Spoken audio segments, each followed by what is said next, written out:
My great pleasure now to welcome the Beverly Airport General Manager, Ms. Gloria Bouillon. And Gloria, welcome back to MSO. How are you? Thank you. I'm doing well, actually. It's been a while since we last spoke. You know, it has. And every time I see something about the airport, I want to come over there and bring my camera and come visit because I had such an enlightening time over there. First thing I want to ask about is what is a storm like this? I know North Andover got 18 inches of snow. We're on the at the end of nor'easter here.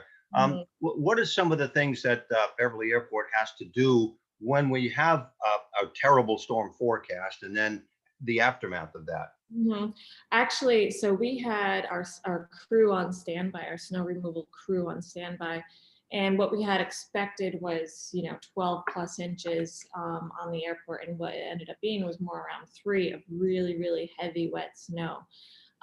So now we're in the aftermath. You should see the airport now. There's trucks and equipment all over the airport, and they're cleaning up all the surfaces, but it's a lot of heavy, wet snow. So they're moving it into areas that where we can designate so pilots and operators can still use the runway and systems. When heavy winds are forecast, gusts of 60 miles an hour or better, do individual owners, do they come and batten down their planes a little bit tighter, or are they generally pretty secure to begin with?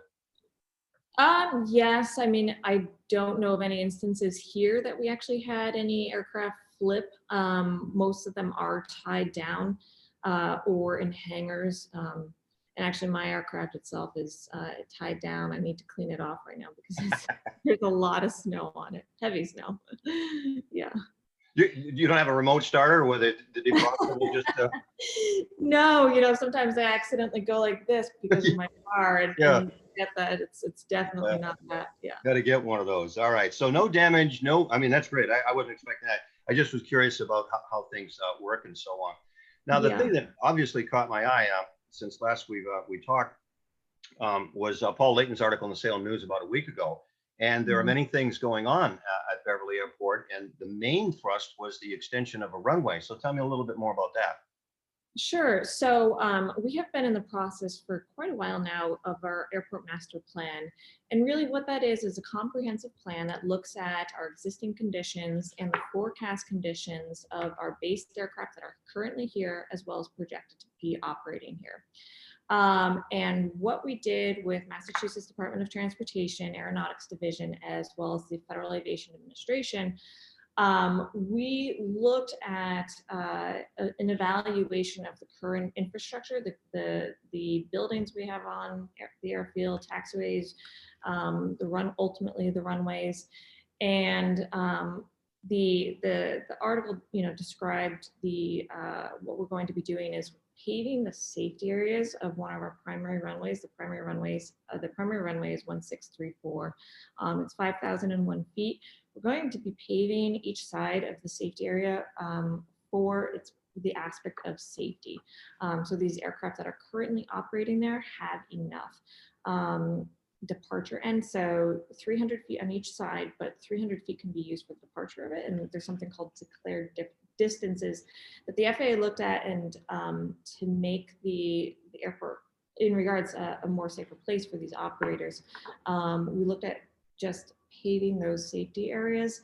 So we're not actually expanding the footprint of the airport itself, and we're not taking any land or anything like that. So really we're looking at just making it a safer operating environment for the current operators, as well as the forecasted aircraft that are projected to use the runway. I think I may have mentioned to you when I met you that time for the airport tour that I saw one time Julio Iglesias was performing at the North Shore Music Theater, and he had a big old white jet there. It was bigger than your corporate 10-seater type aircraft. I think it was a 707, but I don't know. Well, what are the size of the aircraft? Because I've seen big jets go in and out of Beverly, so you can handle some pretty good traffic. Yes, we do. Some of the larger jets, though, they actually take a reduction in potentially the payload or the fuel or the passengers in order to make those longer haul trips. So when I talk about some of our international aircraft arriving and departing, people are actually surprised that we have international traffic here, but we do. And so, through COVID, that we really didn't see that, but we did see quite a bit of domestic activity during the months of COVID. And despite our hardest hits month, the months that were the hardest hit, we actually had increases in a lot of the business jet activity, as you may have viewed as individuals are taking private aircraft instead of flying commercially. So has that created an uptick in business? How does that work overall for Beverly Airport? We've had increases, not as drastic or dramatic as our previous years. The previous year we had about 17% increase in total operations from I think it was 2017 or 2018 to 2019. And this year we had an increase of about 3.5%, even with COVID. Even though we did see drastic changes, particularly when our flight schools ceased operations, some of the corporate activity was still occurring, but there was still growth overall, which for us is actually phenomenal when we look at how hard the aviation industry was hit during COVID. But since we don't have airlines, we were able to still maintain the majority of our revenues come from landing fees, fuel flowage fees, and then ground leases. And so since we have kind of that spread out we were able to stay stable during the hardest hit months. So it was really fortunate for us. It sounds like a very complex business to run. And most businesses in retail, you advertise for customers. Beverly Airport has a certain number of people that are always there coming and going. But how do you, is there a need to increase business, I guess what I'm asking, or is it to maintain? So we always evaluate what type of land uses we have. We have aeronautical uses as well as non-aeronautical. And so we're allowed to charge certain rates and structures based on demand for those spaces. So, in our self-sustaining revenue, when we look at what types of revenue we can have, we do evaluate potentially bringing on additional businesses if that demand is there. Like I said, we do have space for aeronautical, non-aeronautical development. Mm-hmm. One of the things I also read, I think you mentioned being a good neighbor, and with an airport that abuts, I think, 3 different cities or towns, and there's a lot of residential places over there, a lot of houses and so on, where you guys are nestled. Do you meet with, I don't know, neighbors, committees or city people? How does that work? Yes. So when I came on, I realized that there was not really an efficient way of collecting noise data. And so I created an online way to submit noise reports. And so that way we can track exactly where the most affected areas are. And I work with our stakeholders, our tenants, our businesses, when we do see an increase in certain areas. And so, one important thing is we have a noise abatement procedure. It's voluntary. Though going forward, the message I want to get across is to the 3 communities, Beverly, Danvers, and Wenham.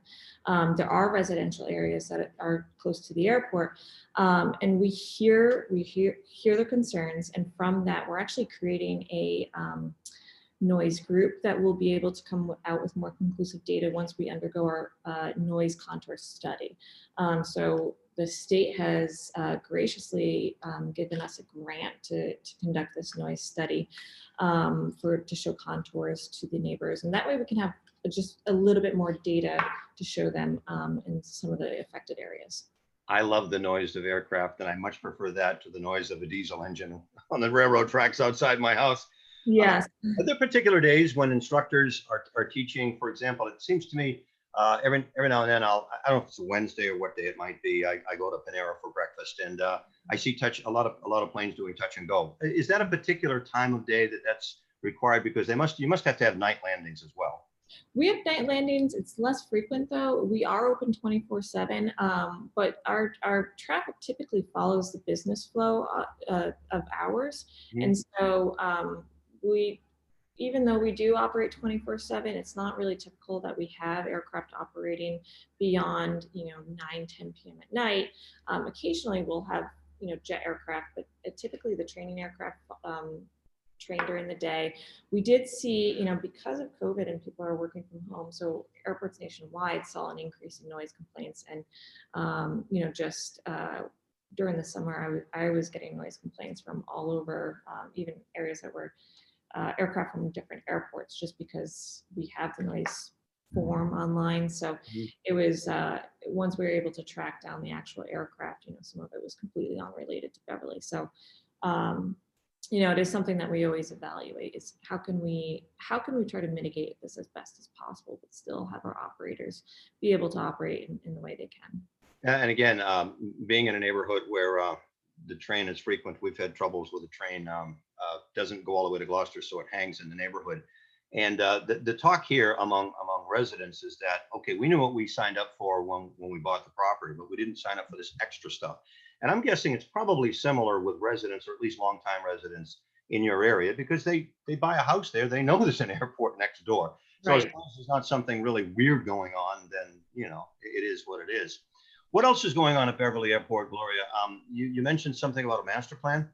Yes, so the airport master plan, we actually started conducting it about, I would say, a year and a half, 2 years ago, and we developed the scope of work. And what we would so we just conducted major community presentations with the towns of Danvers, Beverly, and Wenham. And what we would have normally had, because of COVID, that project actually had stalled quite a bit, because we needed to go through the public portion of this. And normally you would have individuals come to the airport, you'd have stations around the airport, you'd have different representatives from the FAA, from Mass DOT, as well as our consultants, and to be able to interact with people, on more of a human way. And with COVID, it was all online, it was completely virtual. So it was, we did the best that we could in the situation, in which we sent out probably around 3,000 mailers to the surrounding residents. We did press releases just to ensure that people could communicate, participate, ask questions, and really be able to have a voice in their concerns over, like I said, one of the things that came out of it is, yes, we are going to start evaluating noise a bit more than we had, since we saw that was quite a bit of a concern. I think it's a topic that I've sort of skirted around, is COVID. And when you look back on the last 11 or 12 months or so, what's the general consensus in terms of how it has affected either business or airport personnel? Mm-hmm. Fortunately, our tower didn't close. Our air traffic control tower didn't close. As we saw some towers across the nation close here and there with outbreaks of COVID. They had very strict procedures. Some of our businesses did close during the, I would say prior to the summer. They did close, and then since a lot of the businesses are essential businesses, they did remain. Some of them did actually remain open during COVID, because the essence of the airport for transportation.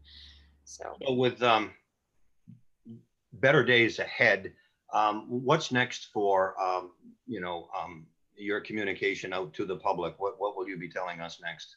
Sure. So we're actually really excited for the next portion. Like I said, we had such good feedback from the neighbors, from the community. So the next set of presentations are going to be towards April-May timeframe.